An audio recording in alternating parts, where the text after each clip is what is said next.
On today's Locked On Jayhawks, we preview Kansas-Iowa State's second meeting between the Jayhawks and the Cyclones. How's this one going to go? Well, let's discuss. You are Locked On Jayhawks, your daily podcast on the Kansas Jayhawks, part of the Locked On Podcast Network, your team every day.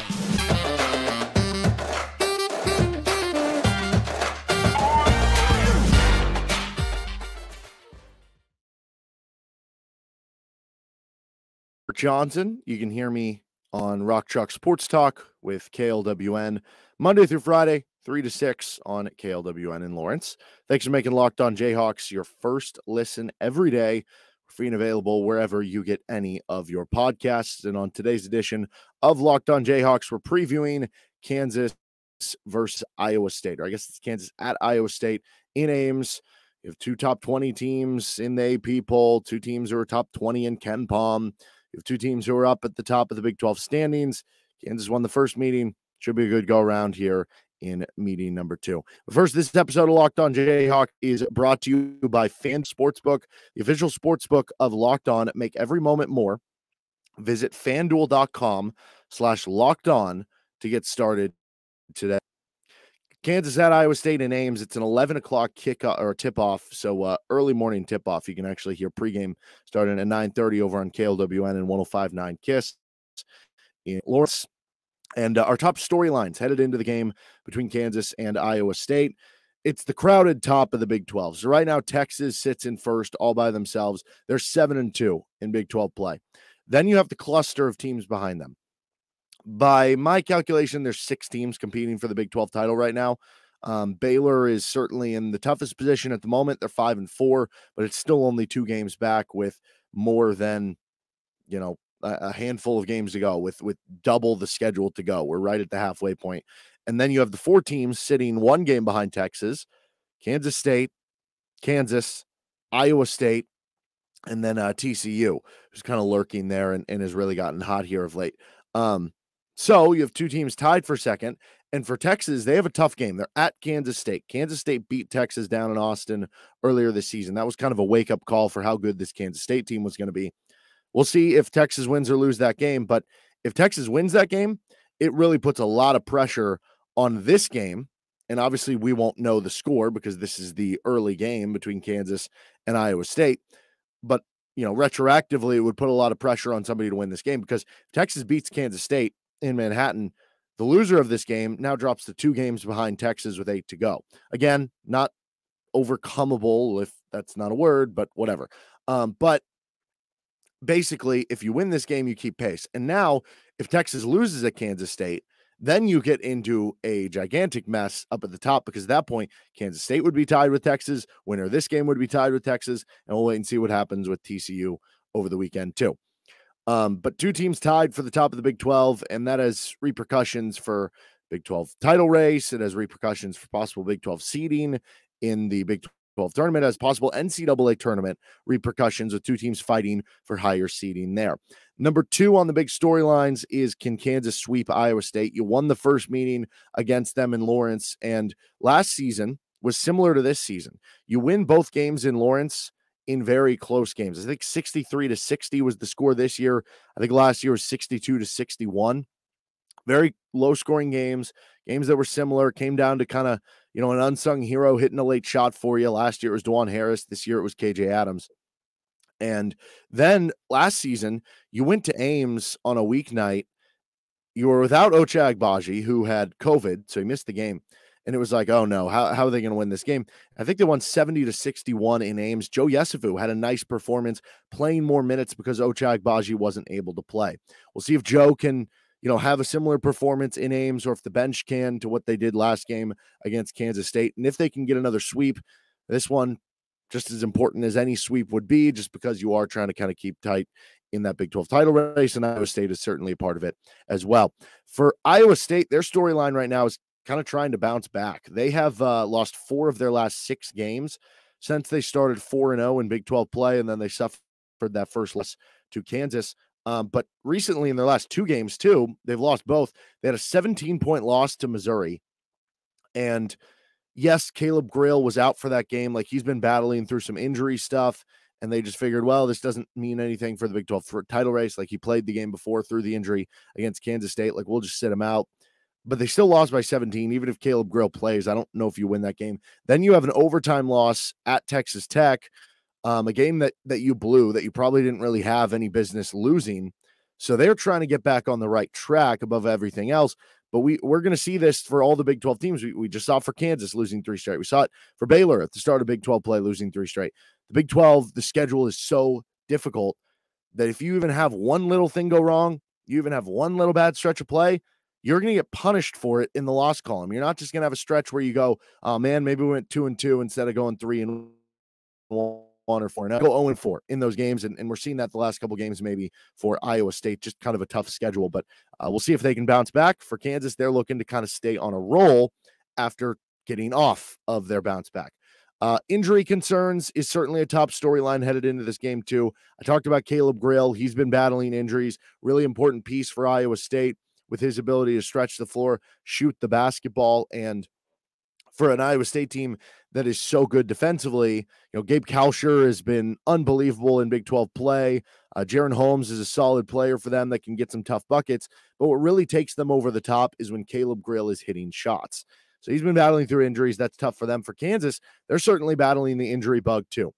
Kevin McCullar battling, the ankle that he suffered, the rolled ankle against Kentucky. And then I forget if it was like a finger or a wrist that he suffered the injury against Kansas State, but kind of played through it. So he's battling injuries. Bobby Pettiford took himself out of the game against Kansas State with like a hamstring injury, came back in later. So maybe that's a good sign, but clearly something to keep an eye on that he's battling. Zuby Ejiofor missed the Kansas State game with an ankle injury that he suffered against Kentucky. I wouldn't imagine he's going to be back for this game. Cam Martin and Kyle Cuff have been battling their kind of season-long injuries. And then any other nicks, bruises to any of the guys playing high minutes like Dajuan Harris and Jalen Wilson that Bill Self kind of mentioned at a recent press conference, like after the Kansas State game, that like those guys need rest too. They're going to need some time off. So certainly the injury bug, the wear and tear of the Big 12 season, how difficult it is, could play a storyline into this game. Let's get on to our Iowa State scouting report and dive into what happened in the first go around between these two teams, maybe any lessons that we can take away for this matchup in just a second. But first, this Locked On Jayhawks is brought to you by FanDuel. This year, the only app you need at your Super Bowl party is FanDuel, America's #1 sports book.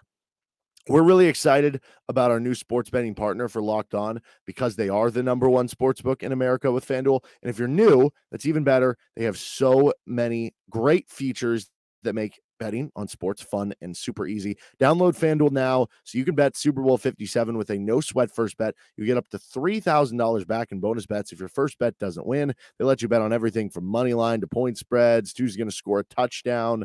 I know I like betting on with some of the games of who's going to score 10 plus points, who's going to score 15 plus points. You can take over under rebounds and do these same game parlays to make the games a little bit more fun.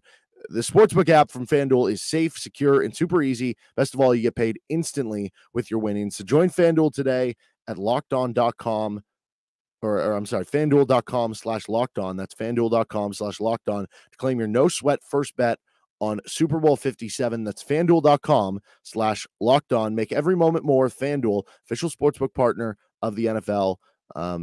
Disclaimer in the details section. Kansas takes on Iowa State as far as the scout for Iowa State. We'll get to that in a second. But what happened in the first meeting between these two teams? Well, Kansas won. One possession ball game. You had the stop at the end of the game where Kansas was trying to foul up 3 after, KJ Adams hits the big bucket, and then you make a stop, you go down, you only hit, I think, one of the 2 free throws. So at that point, you're up 3. Iowa State has the ball, and Bobby Pettiford was trying to foul, but he didn't get it originally. Then by the time Caleb Grill starts to shoot the shot, Bobby Pettiford's not touching him, and he tries to sell the foul, and maybe that made him miss it because he just missed it off kind of the left iron to try to tie the game. So in the end, Kansas wins a close game. KJ Adams, again, had that kind of game winner. He was huge all game, 15 points, 6 rebounds. He was awesome for KU. Kansas had just 12 turnovers, which, it's not like a low number, but it's certainly not a high number, and especially certainly not a high number when you're playing Iowa State, who is elite at forcing turnovers this season. Kansas struggled shooting in that game. They went 6 of 21 from 3, but they had some open looks. Like Kevin McCullar missed a lot of open looks for you, and it was basically just Grady Dick making all your threes. Grady went off for Kansas. He had 21 points. He went 5 of 9 from 3. The rest of the team went 1 of 12. And some of them were contested. Some of them were open. So I would expect KU to have a better shooting game this go around, which could be obviously a positive. Just 12 of 20 on free throws too for Kansas, 60%. You would expect that to be better in this game too. Now, Kevin, Jalen, and Dajuan kind of struggled offensively in that game.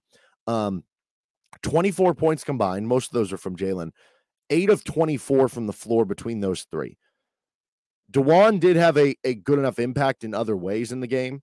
Kevin was still good defensively, but obviously the shots weren't falling for those guys. You're probably going to need them to a little bit better in the game in Ames, and I kind of expect them to.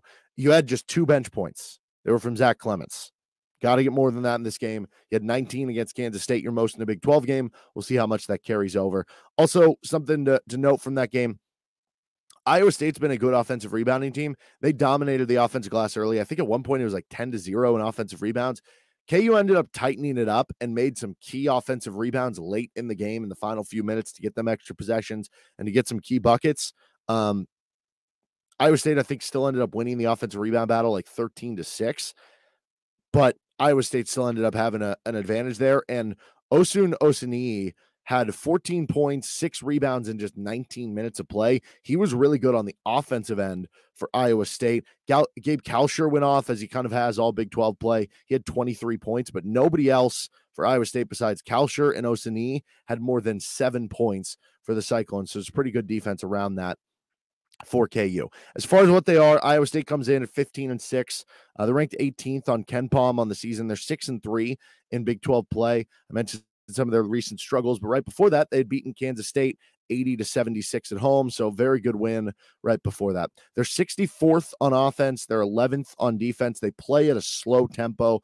That can always be a little bit worrisome in a game for KU. As far as what they do well, don't do well offensively, when you look at Big 12 only games, if we want to take that sample, because sometimes I think that can maybe be a little bit more, I don't know, interactive with what you're doing against common opponents. But in Big 12 only play, they're second in offense and they're third in defense. And a big reason why is they've been shooting the ball so well, led by Gabe Kalscheur. In Big 12 only play, Kalscheur's averaging over 18 points per game, shooting 41% from 3. He's been lights out. As a team, Iowa State's at 38% from 3 in Big 12 only play. That is first in the conference. They're also 4th in 2-point percentage in Big 12 play. They haven't shot free throws well, but they're number 1 in effective field goal rate. They're number 2 in offensive rebound rate in Big 12 play. They don't get to the free throw line a lot. They do turn the ball over. So Kansas is going to have an opportunity to get some turnovers and maybe some easy buckets off of it, but they've been shooting really well in conference play. When they're not shooting well from 3, that's when their troubles really come in, because they don't have maybe as many ways to score, though Oseni was really good on the block last game against Kansas. Defensively, elite at turnovers. They're number 1 in Big 12 play in turnover rate defensively, and they're number 1 in the country overall for all their games in turnover rate defensively. That includes them being top 5 in both non-steal turnover rate and steal turnover rate. They just do everything to force turnovers. They have struggled with fouling. They foul teams a lot. They're last in the conference in foul rate, but they've been really good on the defensive glass. Overall for the season, they've been kind of average there, but in Big 12 only play, they're number 1. So they've shored that up. The one thing they've given up is they're 7th in the conference in 2-point rate defensively, kind of average on the season. So overall, a very good defense for Iowa State, but the main key for Kansas, if you can hold on to the ball, you can be okay. It's just they make it very, very difficult to do that, and they'll throw out that 1-3-1 zone, and they have, all sorts of length and height, and they're active. They play so hard. They're physical. It's a very good Iowa State team, and this should be a very tough matchup for KU on Saturday to try to get the sweep. All right, we're going to finish up with our matchups of the game, but first, Jayhawks is brought to you by Built. If you're looking for a delicious treat but don't want all of the fat and calories, then you got to try Built Bar. We just got through the holidays, and I know my goal, I'm sure with many others, is to eat a little healthier this year. And if you're like me, where you want to eat a little healthier but don't want to compromise taste, then you got to try Built Bar. With Built, healthy is actually tasty. They're so delicious, you won't think they're good for you, but they are. They're perfect for New Year's resolutions. They're covered in 100% real chocolate, and they come in unbelievable flavors like churro, peanut butter brownie, and coconut almond.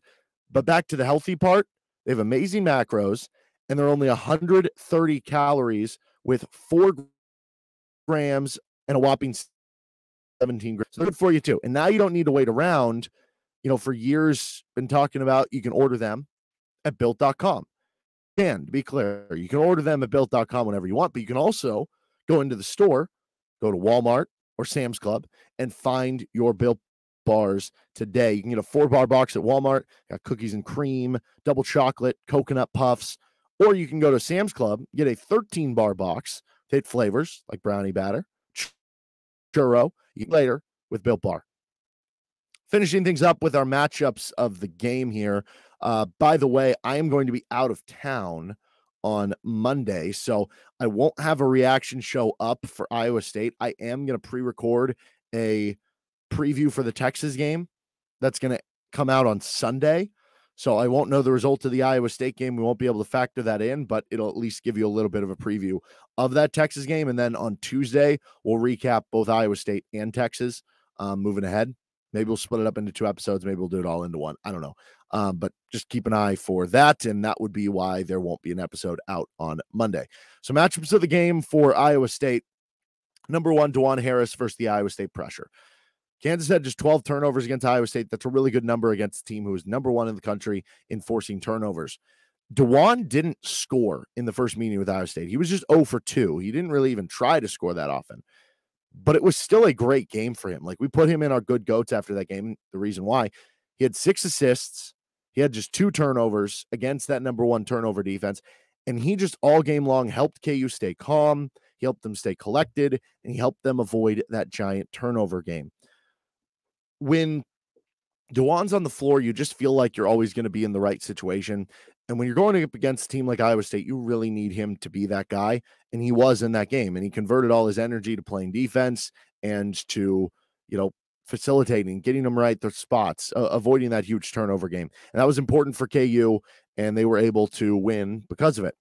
The next matchup is Oseni / Robert Jones, who's their other big man. They both kind of split play against KJ Adams. So in the first game, both centers really on both teams were able to establish offensive games. For KJ, he was able to use his speed and power in that kind of running, banking shot to score 15 points. He also had 6 rebounds. Oseni was really good in the post, hitting hook shots. He had 14.6 rebounds. Robert Jones really struggled from the floor, but he was really good at getting offensive rebounds and creating really noise off the glass. So that center position going to be really fun again. And one of the things that I thought really stood out, like Oseni has been playing great in Big 12 play. He's averaging like 10 and 6, 2 blocks per game, shooting 60% from the floor. But for KJ was not just his scoring ability. It was sometimes to alleviate pressure against Iowa State. It's not just about the first ball handler. Like, one of the things they do so well is that, Dajuan Harris might make the perfect pass, but because of what Iowa State does and kind of this overhelping, like, I don't know, constantly like swarming you, is that Dajuan can make the right first pass, but if the guy who catches that first pass makes the wrong second pass, it's a turnover or it's going to be problematic for KU. There is extra pressure against the way Iowa State plays defense for Dajuan to make the right first pass, or whoever has it first, but mostly Dajuan. And then whoever catches it on the first pass to make the right second pass. And if you do, a lot of times that will lead to an open shot. And a lot of times we saw it lead to an open 3 in the corner. So you saw Dajuan make a good pass, make the right pass when they got KJ Adams in the high post or on that short roll. And then it was on KJ to decide, do I go up and score? Do I make a pass to somebody else? And we saw a handful of times where he made a great pass off that second and found Kevin McCullar or Grady Dick wide open for a 3. And Grady hit a couple of them. Kevin struggled to make any of them, but he got open looks for you. So that's an area KJ Adams really helps you with in a game like this, that you have a good passing center. Normally you get it to your center and then Iowa State swarms them and they don't know what to do with the ball or they turn it over. KJ processes the game very quickly and is a good passer from that center spot. It really helped you against Iowa State in the first meeting, even though you didn't always knock down the threes. Watch out for that in this game against Iowa State. The next matchup of the game is Kevin McCullar versus Gabe Kalscheur. I'm assuming Kevin's going to be on Gabe, but also we don't know the full injury status of Kevin McCullar. McCullar struggled offensively against Iowa State with the shot. He went 0 for 5 from 3. There were a couple ugly ones, like one off the side of the backboard. But overall, still had a positive impact with his defense and everything. He's gotten his three-point shot looking a little bit better here of late. 3 for 5 the last 2 games. He hits, obviously, the clutch one against Kentucky. And if he's on Gabe Kalscheur, that's a tough matchup. Kalscheur has played very well against Kansas in his career. Scored 23 points last game in Allen Fieldhouse. He's been averaging over 18 per game in Big 12 play, shooting over 40% from 3. He's kind of been the leader offensively for this Iowa State team of why they've gone from, kind of a solid offense, like above average offense, to all of a sudden being one of the best offenses in Big 12 only games. So for Kevin McCullar trying to kind of cut the head off of the snake, so to speak, trying to limit Gabe Kalscheur, that should be a really fun matchup if that is who he's on. Obviously, KU switches a lot, so it's going to be dependent on that, but I feel like that's going to be the base matchup of what it is going to be for KU. But overall, if you take care of the basketball and you avoid giving up a ton of offensive rebounds or an advantage there, like if KU, they had 13 last time, you limit them to 9, 10, or 11 this time, and you get a handful of your own, and you keep it down to 12, 13 turnovers again, I think you feel comfortable where you're at. But if those extra possessions start really going Iowa State's way, and or you're missing your open threes again, that's where this game becomes problematic. Certainly if the KU bench is able to build off what they did against Kansas State, you feel good about where KU's at. Same goes for the scoring of Dajuan Harris and Kevin McCullar, but you probably need Grady Dick to get back going in a game like this because he was lights out in the first game, kind of struggled shooting the last 2 games. We'll see if he can get it back going. Sometimes the best way to beat a good defense is shoot over it. So we'll see with that matchup too for Grady Dick. All right, that's going to do it for this episode of Locked On Jayhawks. Once again, I will not be here Monday, so won't be able to recap the show. I will be pre-recording a preview for KU Texas that's going to come out Sunday. It won't involve the matchups on Saturday for Texas in the case against Kansas State and Kansas in the case against Iowa State, but we'll get you at least a general preview of what Texas is to be prepared for Big Monday. And then I'll be back on Tuesday and we'll recap some of the action that we're going to miss. Don't forget, you can check out the show wherever you get any of your podcasts or on YouTube. Subscribe to us if you can. You can find me on Twitter at DJohnson Radio. Shark Sports Talk, mostly, but not later today because this is going to be coming out on Friday and I'll be out of town as well. Have a good rest of your day. See you on another edition of Locked On Jayhawks on Sunday.